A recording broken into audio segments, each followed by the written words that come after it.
In this quick tutorial, I'll be showing you how to download and install YouTube app on Windows 11 and 10 PC or laptop.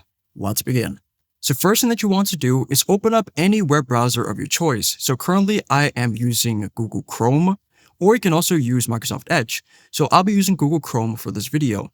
Once you've opened up YouTube by simply going to youtube.com, you are going to be greeted by the main page where they show you a bunch of videos. So all you need to do is go to the search bar on the right side at the top, and you're going to have two options, either to bookmark this tab or to install YouTube.